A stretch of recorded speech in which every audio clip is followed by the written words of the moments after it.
Mattie had served 8 years with the Denver Police Department, her nose detecting everything from narcotics to missing persons.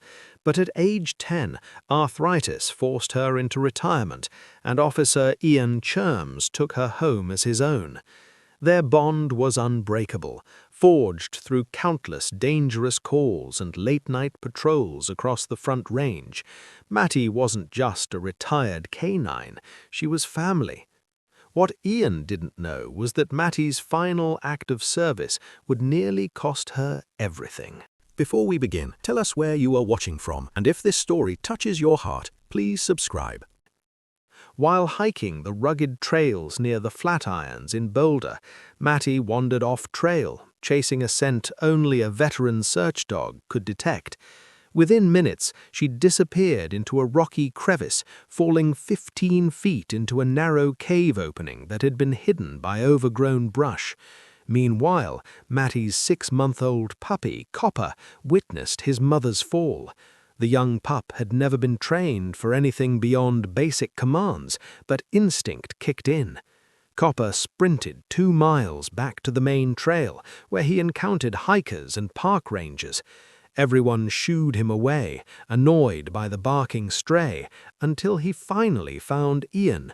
When Copper led the retired officer back to the hidden crevice, an emergency rescue mission began that would test every ounce of courage Ian had left.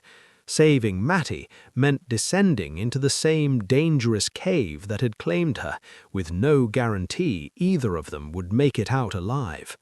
The crack echoed through the forest like a gunshot as Mattie's body disappeared into the earth, swallowed by darkness between 2 massive boulders.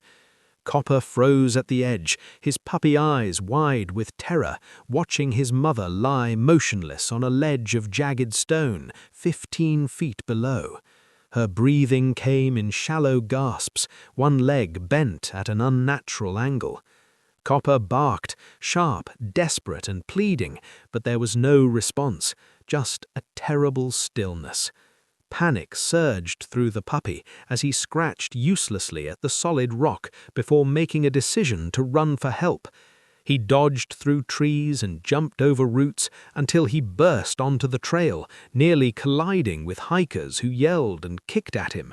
He approached others, whining and trying to herd them toward the crevice, but they ignored him, walking past without a second glance. Every second wasted was a second his mother lay alone in that dark hole. Then he caught a scent on the wind that smelled like home. Ian. Near the parking area at the trailhead, Ian was adjusting his boots when Copper exploded from the tree line, barking so violently his entire body shook. Ian's face went pale. In 8 years of working with Mattie, he had learned to trust canine instincts, and Copper's panic meant only one thing. Copper sprinted back toward the trail, glancing over his shoulder to ensure Ian was following as they crashed through the dense woods. When they reached the rocky outcrop, Ian knelt at the edge and felt his heart stop as he saw Mattie crumpled and still, blood staining the rocks beneath her. He reached for his phone, but they were in a dead zone, miles from any cell tower. With Mattie's chest barely rising and time running out, the nearest help was over an hour away. Ian ran until he reached the parking lot, where he spotted Ranger Sloan Beckett. After explaining the situation, Sloan immediately radioed for a technical rescue team to be dispatched to the sector. The team was estimated to be 30 minutes away, a delay that made Ian's jaw clench, because Mattie might not have that long. When they returned to the crevice, Copper was still there, whining softly at the edge.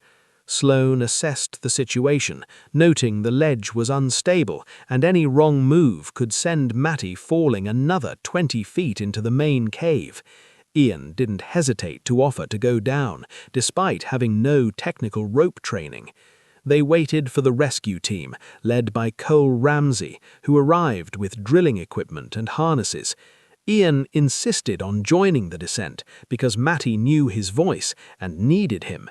As he was lowered into the darkness, the last thing he saw was Copper's face peering over the edge. The descent felt endless, the crevice narrowing around Ian as his headlamp cut weak beams through the darkness. When he reached the ledge, the stone shifted, sending pebbles skittering into the black void.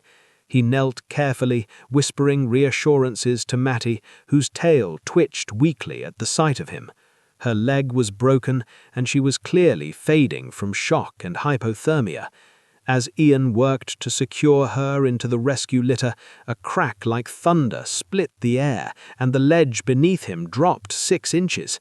He managed to get her into the basket and signaled for the team to pull her up. Just as Mattie disappeared over the edge to safety, the ledge collapsed entirely. Ian fell, his harness jerking tight as the rope caught him, slamming him to the wall and killing his headlamp. Suspended in absolute black, Ian struggled to breathe against the harness crushing his ribs as the team slowly hauled him upward. On the surface, Ian collapsed on the forest floor, where Copper immediately began to lick his face in relief. Mattie was being prepped for transport in a rescue basket, an oxygen mask over her muzzle. At the CSU Veterinary Teaching Hospital in Fort Collins, the smell of disinfectant filled the air as Ian waited through 2 hours of surgery. Dr. Jerome eventually emerged to share that Mattie was stable. Her leg had been repaired with pins, and though she had a concussion, she was a fighter who would regain mobility. When Ian finally saw her in recovery, Mattie licked his hand and Copper curled up beside her bed. Sloane mentioned that the rescue team wanted to give Copper a commendation for his heroic actions. 3 months later, Ian watched from his backyard as Mattie took careful steps across the grass. Her limp was permanent, but she was alive and playing with Copper, who never strayed more than a few feet from her side. The Park Service had sealed the crevice, and Copper's honorary Park Rescue Dog certificate hung beside Mattie's service commendations. A phone call from the police chief brought a new proposition, a civilian canine training program for search and rescue. Ian agreed on one condition, that he could bring his dogs. As the sun set over the yard, Ian sat with Mattie and Copper, feeling a sense of peace. He had learned that bravery looks like a puppy running for help and a friend refusing to give up, even when the ledge beneath them crumbles.